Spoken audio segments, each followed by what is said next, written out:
we are going to be talking about emotions. And what we know is that tiny humans are born really without the ability to understand or control their emotions. You know, they have distress, they have pleasure. They don't have the language yet, which is what opens the door to learning.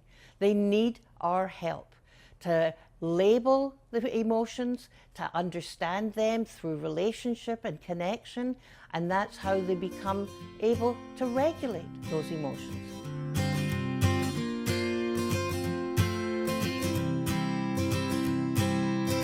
I feel like children feel things in a big way, like they have big emotions.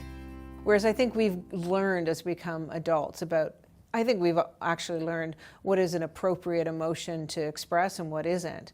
Children don't know that yet. But if you look at a child that's surprised, like they get surprised, right? You don't see that the same in adults. Their emotions are bigger than ours, I think, and they're just trying to figure them out. What is the science behind emotion? So what we know is you have a subjective feeling, you've got a physical response, you feel it somewhere in your body, and then you have an external behavior. You show it in your behavior. So emotion in the brain is fascinating. We've got a limbic system, an emotional system, our amygdala is connected in there, and when we experience a stressor, boom, up go all of the stress hormones. Over time, as you learn to be able to express what you're experiencing, your feelings, then you're able to manage your behavioral responses. What's literally happening in the brain, particularly as you give language to feeling, is that there's a connection happening between the more primitive, emotional part, the reactive part of the brain, and the stop, plan, and think about it part of the brain. If children aren't able to identify their emotions, understand them, and move into emotional regulation of themselves, that carries with them. And it becomes part of how they are seen. We've all heard in a classroom, Joey's moving up, good luck. That idea of the children become to be labeled a certain way. And as children move out of early learning and into the formal education system, we want them to be confident and competent in understanding and regulating their own emotions. Because I think they're less likely to be labeled as a behavior child. There's that saying that says, it makes me feel all warm and fuzzy inside. Infants have that too, right? Unfortunately, obviously, we don't see and we can't hear them saying it, but that warm and fuzzy feeling for infants is exhibited when they're calm, they're not crying, they're relaxed, they're responsive, they're cooing, they're playing, their eyes are open and they're ready to learn. Because all of that does impact an infant. If there's too much happening in their outside world when we're thinking about poverty, maybe nutritional issues, maybe they're going through medical issues, all of that's not going to help them feel that security and that safety, that warm, fuzzy feeling for them to be able to be responsive and for them to be able to take in and learn what's happening around them. But that's not just a self thing, though. And I think that that's really important to know. That's always relational, because when you're in an environment where you're constantly in survival mode, you want to take advantage of any opportunity you can to escape and get out of that space. And I mean, basic like neuroscience talks about this with the fight, flight, freeze, or fawn, right? Like children who are in environments or schools where they don't feel safe will take advantage of one of those coping mechanisms in order to survive. And infants will do the same thing, and we'll have even less tools to manage it and navigate it, right? Because again, our environment impacts us at such a young age. We see social smiling around 6 weeks of age. Earlier than that, it's probably gas. But at around 6 weeks of age and onwards, there's social smiling. There is a feedback to the provider that what you're doing, I really, really like. And when you focus on the baby is crying so much, I'm exhausted, then you don't have quite as much energy or brain space to catch those great moments when they're joyous, when they are frisky, when they are truly laughing out loud as they can do around 4 months of age. So your mindset about how do you approach little one's emotion is hugely important. Infants feel it. They unfortunately don't have the words. Even preschoolers don't have the words. Some adults don't have the words in some instances to share how they're feeling. So it comes through in their behaviors. They are looking to you. There's a concept called social referencing. They are looking to you to see, oh, is this situation okay? Should I be scared? Oh, you're smiling, it must be okay. And they go on and do that. So really thinking about, what does my face look like? What am I expressing here is so important for their little brains and their gorgeous smiles to develop. I think it's important to give language to feelings, but I think it's important to help children notice what's happening in their body. Like, you feeling that in your stomach? I can see your shoulders are really tense. Like, get them to notice what's happening in their body. And when they begin to notice that, they can start to move into sort of more regulated way of thinking or being.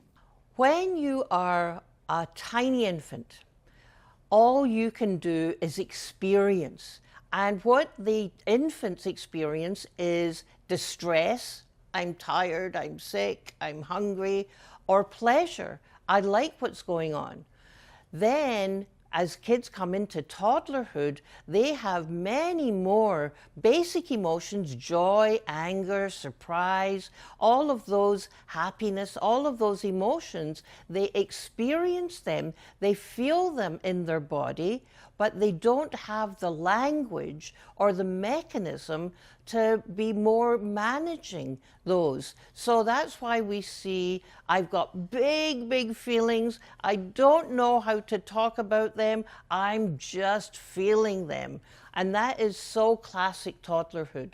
By the time little ones are coming into 3, 4, 5, they're developing wonderful language to be able to say, oh, this feeling that I'm having here is I'm worried about something, or what I'm feeling just now, I'm so excited I can hardly keep myself in.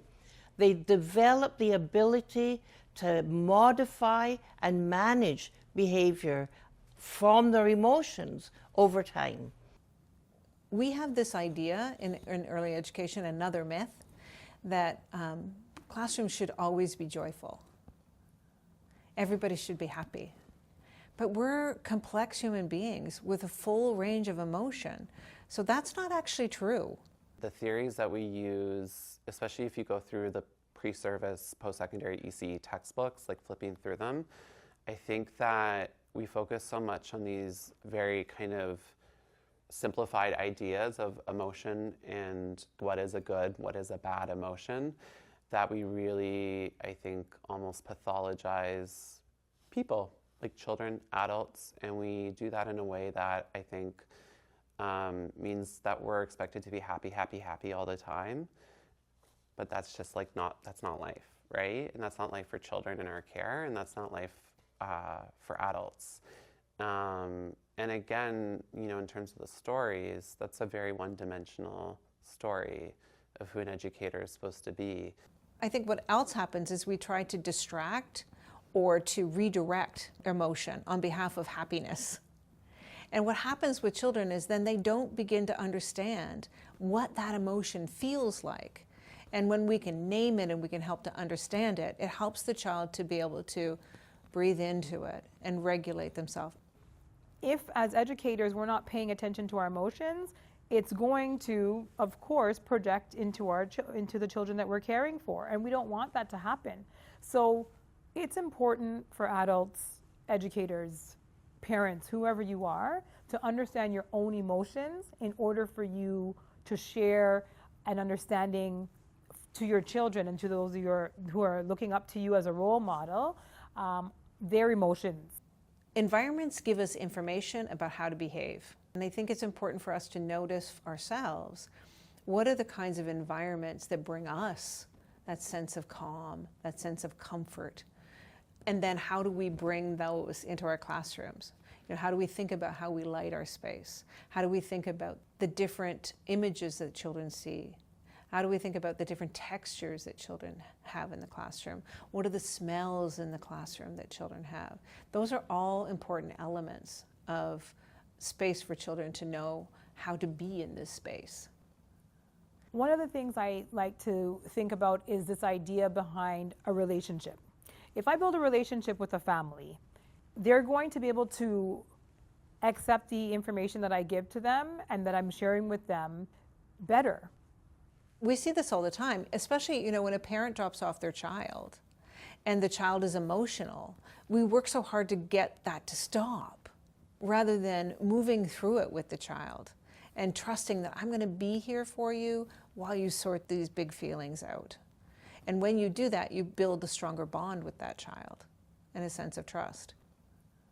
Dr. Bruce Perry has a beautiful model of this, and it's all about first, at the base of the brain, you need to regulate with hugging, with drumming, with deep pressure. Then, once those physiological regulations are under control, then the child can relate. And once they're able to do that, then reason can happen. And this is all in your hands.